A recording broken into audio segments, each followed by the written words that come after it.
Live now to Sky News business editor Ticky Fullerton. Ticky, we're in the second hour of trade now. How are we looking? Look, it's not good at all, Annalise. I mean, as you say, we were dramatically down earlier this morning when the markets opened. We actually went into technical correction territory, which is down 10%. The market down 10%. All the profits this year, all the upside this year that shareholders have had, which is over 7%, has gone.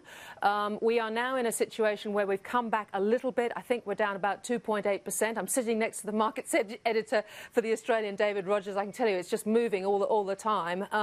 But we've got, I think, more bad news to come because margin calls are coming in now. This is where, you know, if some people are holding shares that they really can't afford to hold perhaps, and they're not prepared to top up as those values of those shares fall, they get calls, and in some cases those holdings are automatically liquidated. So that's going to put more pressure on the market. I mean, this is all coming off Wall Street last night. We had some big falls. Dow Jones down 4.4%. That was the biggest one-day drop in history, I think. And for the week, it was the worst since the GFC. The S&P down 4.4% as well, and Nasdaq down 4.6%. And this is actually really reflecting the fact that the market, and particularly Wall Street, that we follow so closely, is coming to the conclusion that this now, with the coronavirus, this has actually become a real problem. There's a real downside risk to corporate earnings.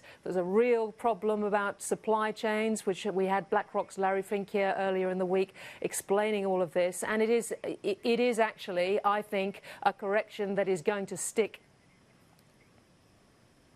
That is the fear, isn't it? Ticky Fullerton, thank you so much for the update. We'll keep across with your expert analysis right throughout the day.